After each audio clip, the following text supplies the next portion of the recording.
ओम नमः शिवाय। ओम नमो भगवते वासुदेवाय नमः। आप सभी को अपने YouTube चैनल में स्वागत है। दोस्तों, भगवान शिव को प्रसन्न करने के लिए उपाय बहुत कुछ नहीं करना पड़ता। अगर आप एक लोटा जल भी चढ़ा दें उन पर तो उनसे भी वह प्रसन्न हो जाते हैं। लेकिन फिर भी अगर हमारे पास वो वस्तुएं मौजूद हैं जो भगवान शिव को प्रिय है तो हमें ज़रूर अर्पित करना चाहिए। और अगर हमारी कोई मनोकामना है तो अपनी मनोकामना के अनुसार हमें वस्तु भगवान शिव पर ज़रूर अर्पित करना चाहिए। जैसे कि अगर आप मानसिक रूप से बहुत अशांत रहते हैं, परेशान रहते हैं, तनाव में रहते हैं या फिर डिप्रेशन के शिकार हैं आप, तो ऐसे में भगवान शिव की पूजा करते समय आपको एक चीज़ का ध्यान रखना है कि आप थोड़े से काले तिल अवश्य अर्पित कीजिए। काले तिल अर्पित करने से बहुत सारे फायदे होते हैं। देखिए, मन अशांत और डिप्रेशन में होने का भी यही रीज़न होता है कि आपका चंद्रमा शनि कहीं ना कहीं एक दूसरे के साथ है या फिर चंद्रमा पर शनि की दृष्टि है, चंद्रमा पीड़ित है, राहु केतु के साथ है, तो ऐसी अवस्था में मन अशांत रहता है, डिप्रेशन से शिकार हो जाते हैं, तनाव में रहते हैं। और अगर आप शनि की साढ़े साती या ढैया से परेशान हैं तब भी आप ऐसी अवस्था में परेशान रहते हैं, आर्थिक रूप से भी, शारीरिक रूप से भी और मानसिक रूप से भी, ऐसी अवस्था में काले तिल शिवलिंग पर ज़रूर चढ़ाना चाहिए। वैसे तो अर्पित करना है आपको, आप एक पात्र लीजिए, उस पात्र में आपको थोड़ा सा कच्चा दूध लेना है और थोड़ा सा गंगा जल डाल लीजिए। इसके बाद शुद्ध जल से उस पात्र को भर दीजिए। इसमें आपको थोड़ा सा शक्कर डालना है, थोड़े से चावल के दाने, अखंडित चावल के दाने और थोड़ा सा काला तिल, चुटकी भर काला तिल डाल दीजिए।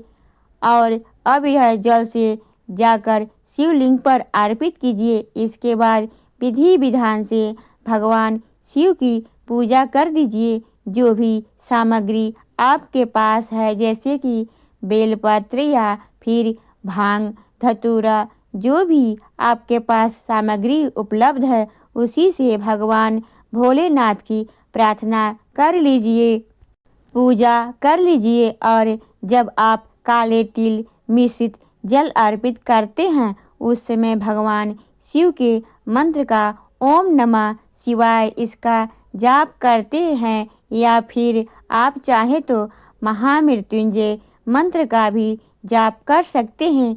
इन मंत्रों का जप करते हुए आपको जल अर्पित करना है, प्रार्थना करनी है। निश्चित ही आपको किसी भी प्रकार की मानसिक, शारीरिक, आर्थिक तंगी से छुटकारा मिल जाता है और हर प्रकार के ग्रह दोषों से आपको मुक्ति मिल जाएगी। तो उपाय महाशिवरात्रि पर ज़रूर करना चाहिए।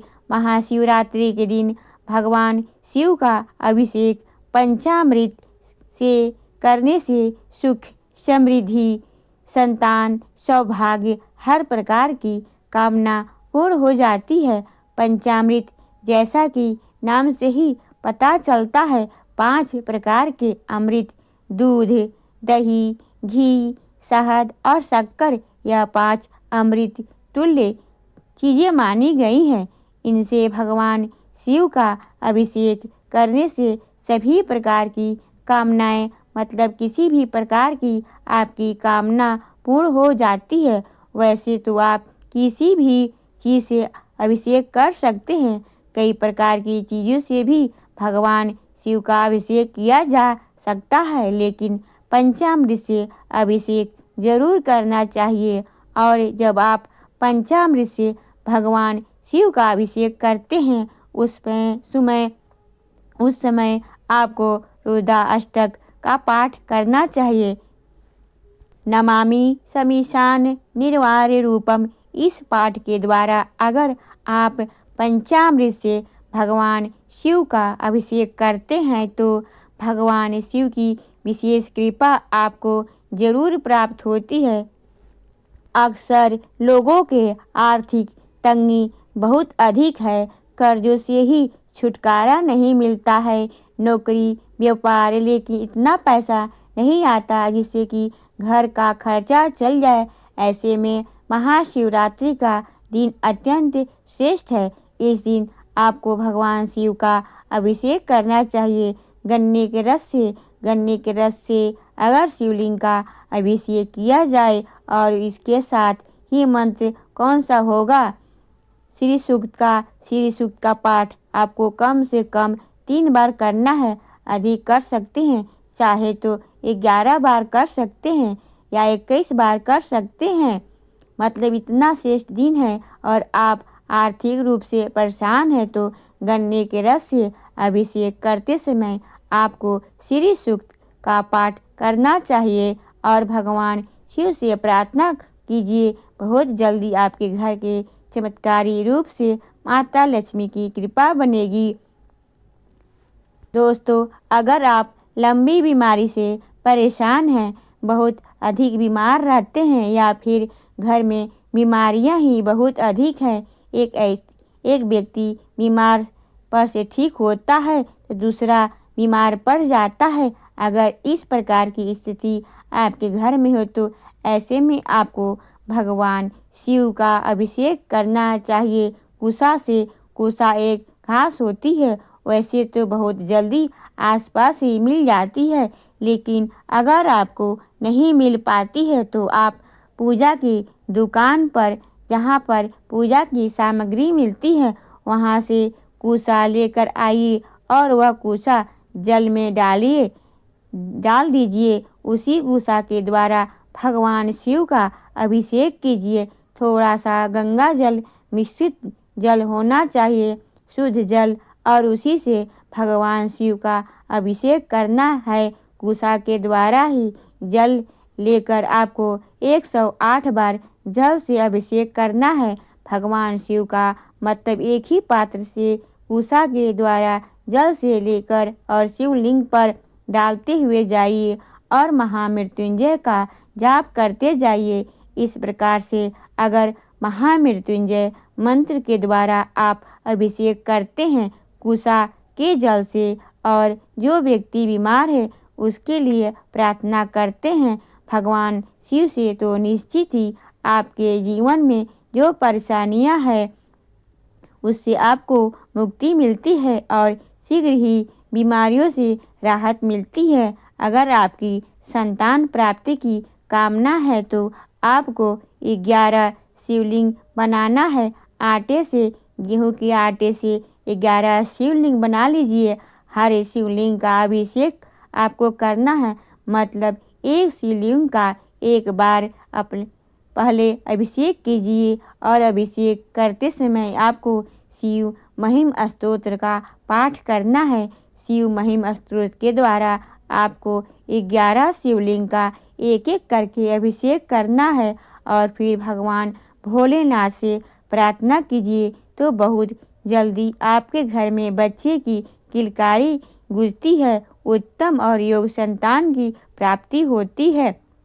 यह उपाय सर्वोत्तम है और महाशिवरात्रि के दिन यह उपाय करना अपने आप में वरदान के समान है, तो जरूर कीजिए। अगर आपको संतान प्राप्ति की कामना है तो, और जिन भक्तों को विवाह की कामना है, शीघ्र विवाह की कामना है, मनचाहे जीवन साथी की कामना है, एक अच्छा घर वर सुयोग जीवन साथी चाहते हैं तो ऐसे में शिवलिंग का अभिषेक करना है। आपको दूध से कच्चे दूध में थोड़ा सा केसर डाल दीजिए और इसी दूध से भगवान शिव का अभिषेक कीजिए। फिर शिवलिंग विधि विधान से पूजा कीजिए और माता पार्वती की पूजा कीजिए। शिव और शक्ति दोनों ही एक साथ संयुक्त पूजा करने से शीघ्र विवाह की कामना पूर्ण होती है। इसके साथ ही मन चाहे जीवन साथी की भी प्राप्ति होती है। यही उपाय आप अपने दाम्पत्य जीवन को सुखमय बनाने के लिए भी कर सकते हैं। मतलब अगर किसी भी प्रकार से आपके दाम्पत्य जीवन में मधुरता नहीं है, पति पत्नी में बनती नहीं है, तो ऐसी अवस्था में केसर मिश्रित दूध से आप भगवान शिव का अभिषेक करते हैं और माता पार्वती के विधि विधान से पूजा करते हैं। माता पार्वती को सिंदूर अर्पित कीजिए। निश्चित ही आपका दाम्पत्य जीवन सुखमय होगा। तो 21 बेलपत्र ले लीजिए। आप चाहे तो 11 भी ले सकते हैं, या फिर जितनी भी संख्या में आपको बेलपत्र उपलब्ध हो जाते हैं, 5, 7, 11 या 21 या 108 जितने भी बेलपत्र मिल जाते हैं, उन सभी बेलपत्र पर भगवान श्री राम का नाम लिखकर राम राम राम सफ़ेद चंदन से और शिवलिंग पर अर्पित कर दीजिए। ओम नमः शिवाय बोलते हुए। ठीक है, जब आप बेलपत्र अर्पित करेंगे उस समय आपको ओम नमः शिवाय बोलना है, लेकिन बेलपत्र पर आपको राम नाम लिखना है और फिर अपने मन की कामना कहिए, तो निश्चित ही आपकी कामना पूर्ण होगी। इससे कोई संशय नहीं है।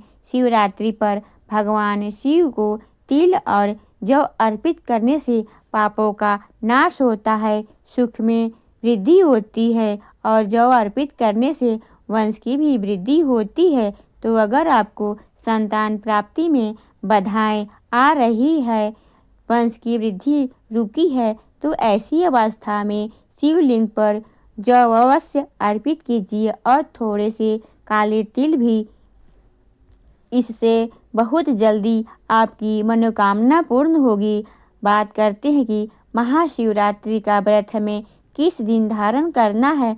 चतुर्थी तिथि कब प्रारंभ होगी और कब समाप्त होगी, तो देखिए, फाल्गुन मास की कृष्ण पक्ष की चतुर्थी तिथि का प्रारंभ हो रहा है 15 फरवरी को शाम को 5:04 पर और चतुर्थी तिथि समाप्त हो रही है 16 फरवरी 2026 को शाम को 5:34 पर। तो ऐसे में महाशिवरात्रि कब मनाएं? देखिए, महाशिवरात्रि का व्रत जब हम धारण करते हैं, मतलब महाशिवरात्रि की जो पूजा होती है उस दिन करते हैं, जिस दिन चतुर्थी तिथि अर्धरात्रि में अर्थात निश्चित काल में प्राप्त होती है। तो चतुर्थी तिथि हमें अर्धरात्रि में है प्राप्त हो रही है 15 फरवरी को। तो 15 फरवरी 2026 यानी कि रविवार के दिन महाशिवरात्रि का पावन पर्व हम मनाएंगे। इस दिन 4 पहर की पूजा होगी, क्योंकि इसी दिन रात्रि में हमें चतुर्थी तिथि प्राप्त हो रही है। व्रत भी इसी दिन धारण करना है। तो महाशिवरात्रि का जो व्रत है 15 फरवरी 2026 रविवार को रखा जाएगा और महाशिवरात्रि के दिन सूर्योदय काल का समय है सुबह 7:03 पर और सूर्यास्त होगा शाम को 6:18 पर और ब्रह्म मुहूर्त सुबह 5 से 6 बजे तक के बीच में है। तो आप इस समय में स्नान कर सकते हैं और भगवान शिव की विधि विधान से पूजा कर सकते हैं। बात करें अमृत काल की, तो अमृत काल दोपहर से 1 बजे से दोपहर 2:41 तक और दोपहर 12:18 से 1:03 तक यह समय अभिजीत मुहूर्त का है। तो इस समय में भी आप भगवान शिव की आराधना कर सकते हैं। किसी भी प्रकार की पूजा मंत्र जप इत्यादि अभिजीत मुहूर्त में आप कर सकते हैं। और बात करें कि एक ऐसे मुहूर्त की जिस समय आपको कोई भी शुभ कार्य प्रारंभ नहीं करना है, वह समय है राहु काल, जो कि शाम को 4:54 से शाम को 6:18 तक है। इस समय में कोई भी शुभ कार्य नहीं प्रारंभ करना है, लेकिन अगर आप पहले से कर रहे हैं तो बिल्कुल कर सकते हैं। महाशिवरात्रि की पूजा वैसे तो ब्रह्म मुहूर्त से ही प्रारंभ हो जाती है।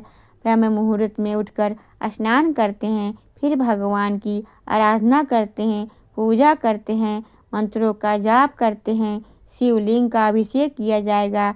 घर के आसपास कोई भी मंदिर हो वहां जाकर शिवलिंग की पूजा कर लीजिए। ठीक है, इस दिन भर व्रत धारण करना होता है तो व्रत में आप फलाहार इत्यादि ले सकते हैं और शाम के समय फिर से पूजा होती है। मतलब प्रदोषकालीन पूजा से प्रदोष काल में पूजा करेंगे। इसके अलावा 4 पहर की पूजा अत्यंत आवश्यक है। वैसे तो देखिए, महाशिवरात्रि में सुबह से लेकर शाम तक किसी भी समय आप शिवलिंग का अभिषेक कर सकते हैं, पूजा कर सकते हैं और इससे भी आपकी कामनाएं पूर्ण हो सकती है, भगवान शिव की कृपा प्राप्त हो सकती है। लेकिन जो विशेष पूजा होती है महाशिवरात्रि अर्थात शिव की रात्रि, तो शिव की रात्रि में हम 4 पहर पूजा करते हैं अर्थात रात्रि जागरण करते हैं। और एक भक्त 4 पहर की पूजा नहीं कर पाते हैं, फिर वह चाहे तो महानिशित काल की जो पूजा होती है, जो अर्धरात्रि में होती है, आप वह भी कर सकते हैं। अगर 4 पहर की पूजा ना कर पाए तो निशित काल की पूजा में संपूर्ण 4 पहर की पूजा का और महाशिवरात्रि का पुण्य फल प्राप्त होता है, तो निशित कालीन पूजा अत्यंत आवश्यक है। तो अब सबसे पहले जानते हैं कि 4 पहर की पूजा का शुभ मुहूर्त क्या है। तो 15 फरवरी को प्रथम पहर की पूजा का शुभ मुहूर्त है। शाम को 6:11 से रात्रि 9:23 तक। तो यह प्रदोषकालीन पूजा भी हो जाएगी। इसी से पहले पहर की पूजा भी हो जाती है। दूसरे पहर की पूजा का शुभ मुहूर्त 15 फरवरी की रात्रि में 9:23 से रात्रि 12:35 तक यह समय दूसरे पहर की पूजा का है। तीसरे पहर की पूजा का शुभ मुहूर्त है 16 फरवरी की रात्रि 12:35 से 3:47। अच्छा, 16 फरवरी इसीलिए क्योंकि 12 बजे से बाद रात्रि 12 बजे के बाद तारीख बदल जाएगी, तो इसीलिए 16 फरवरी की रात्रि 12:35 से सुबह 3:47 तक यह समय तीसरे पहर की पूजा का है। चौथे पहर की पूजा का शुभ मुहूर्त है 16 फरवरी को सुबह 3:47 से सुबह 6:59 तक। 4 पहर की पूजा का शुभ मुहूर्त है। किस प्रकार की पूजा करेंगे यह जानकारी भी आपको मिलेगी, लेकिन अब जान लेते हैं कि अगर आप महानिशित काल की पूजा करते हैं, मतलब 4 पहर की पूजा नहीं कर पाते हैं, तो सिर्फ महानिशित काल की पूजा अगर आप करना चाहते हैं तो रात्रि 12:09 से रात्रि 1:01 तक का यह समय है, निशितकालीन पूजा का है। अच्छा, तो भक्त 4 पहर की पूजा करेंगे। इसके लिए निशितकालीन पूजा दूसरे पहर की पूजा में और तीसरे पहर की पूजा आ जाएगा। तो आपका तो निशितकालीन पूजा वैसे भी हो जाएगा। 4 पहर की पूजा करते हैं, लेकिन अगर आप हर पहर की पूजा नहीं करते हैं तो प्रयास कीजिए कि आप निशितकालीन पूजा जरूर कर लें। पर अब बात करें कि अगर आप व्रत कर रहे हैं महाशिवरात्रि के, जो भी सभी करेंगे, तो महाशिवरात्रि व्रत के पारण का शुभ मुहूर्त क्या है। देखिए, शिवरात्रि व्रत का पारण हम अपने अगले दिन करते हैं 16 फरवरी को। सूर्यास्त के बाद आप अपने व्रत का पारण कर सकते हैं। तो सुबह से लेकर 10 बजे तक आप अपने व्रत का पारण कर सकते हैं। अगर आपको यह जानकारी अच्छी लगी हो तो वीडियो को लाइक करें, शेयर करें, सब्सक्राइब करें। ओम नमो भगवते वासुदेवाय नमः।